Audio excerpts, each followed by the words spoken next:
C'est un petit camping nature au pied du Mont Ventoux. 15 emplacements aménagés sur une ancienne parcelle agricole. Pour le gérant Bernard Aubert, c'est son bébé qui l'améliore petit à petit, mais qui ne lui rapporte qu'un SMIC saisonnier. Et problème, le nouveau plan d'urbanisme de la mairie pourrait bientôt lui interdire d'accueillir des caravanes. Le coût serait fatal. L'accueil des caravanes représente plus de 60% du chiffre. Et sur une petite structure comme celle-là, si on enlève plus de 60%, c'est comme si on enlevait 7 ou 8 emplacements. Avec les contraintes, les normes actuelles, les travaux qui ont été effectués, ce serait une catastrophe. Fragile, délaissé au profit des grands parcs haut de gamme, les petits campings de moins de 60 places disparaissent. Près de 1000 fermetures en France ces 20 dernières années. Pour ceux qui restent, environ 2000 campings non classés ou avec une seule étoile, la fréquentation est en net recul, jusqu'à moins 14% en moyenne l'an passé. Bonjour.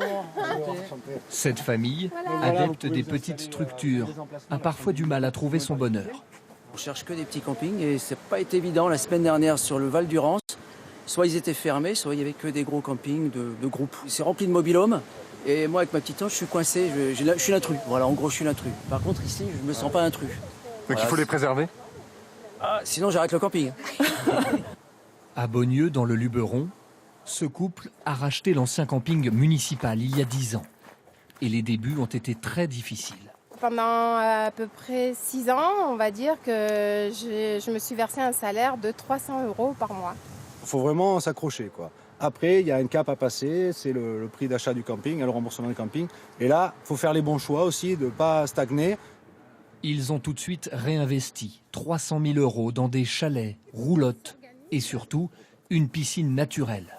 Résultat, le chiffre d'affaires a bondi de 40% dès l'année suivante. Une réussite qui valide le choix de la mairie. Je pense que ce qu'ils ont fait ici pour ce camping, pour le rendre rentable, on était incapables, nous, en tant que municipalité, de le faire. Il ne faut pas être naïf là-dessus. Donc voilà, donc moi je peux comprendre que les communes arrivent à s'en débarrasser. Autre option pour éviter la fermeture, se regrouper. Sur la presqu'île de Gien, Thierry Coulon vient de racheter ce camping de 50 places, voisin du sien, ce qui génère des économies de gestion. Pour faire une piscine ici, c'est difficile. Donc là, on va mutualiser la piscine des deux campings. Ça crée des synergies, ça crée de l'emploi à plein temps, parce que quand on a plusieurs campings, il faut entretenir tout ça. Mais fusionner, investir ou privatiser, tous les petits campings n'en ont pas la possibilité. C'est ce qui fait craindre à la Fédération professionnelle de l'hôtellerie de plein air que le nombre de fermetures augmente encore dans les prochaines années.